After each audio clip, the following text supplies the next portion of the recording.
One major benefit of railroads in the present day is the great variety of brands and colors seen on diesel locomotives and freight cars. From Class 1s to fallen flags and local shippers, trains can be seen sporting many flashy, diverse shades, all promoting their respective owners.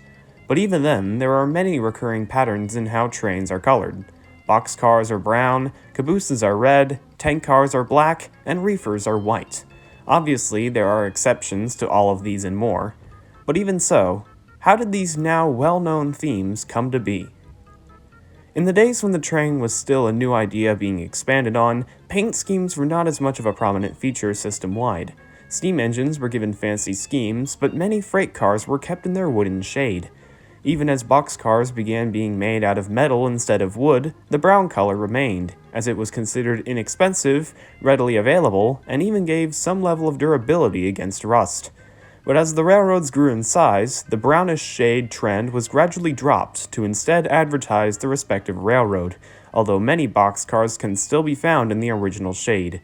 Besides promotion, as railroads innovated with different sizes and designs of rolling stock, some painted their boxcars in certain colors for certain purposes. Enter the refrigerated boxcar, better known as the reefer.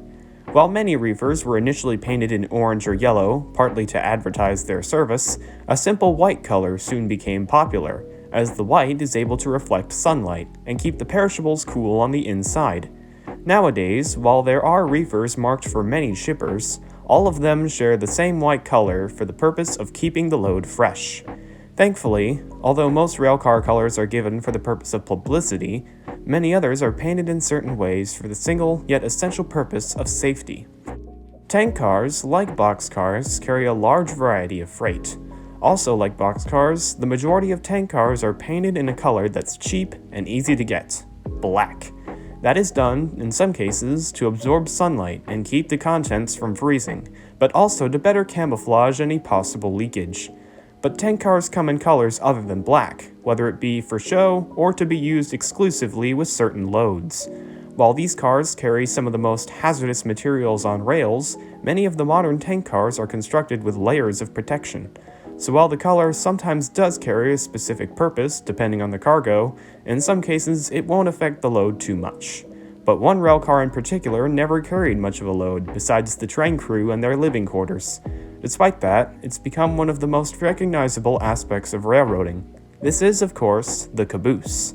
And when many think of a caboose, chances are it's a red one. Like most of the other cars mentioned, the reasoning for this comes down to safety and the availability of brownish red paint. In the case of safety, cabooses were red to aid in visibility, potentially to help spot them at the end of a long train. But like other cars, as time went on, cabooses came in many colors based on their railroad before being replaced around the 1980s and 90s.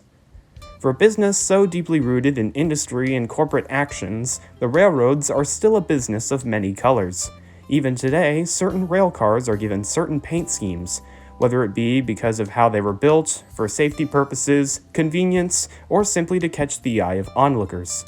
In any case, whatever the color, these cars still manage to get their primary job done.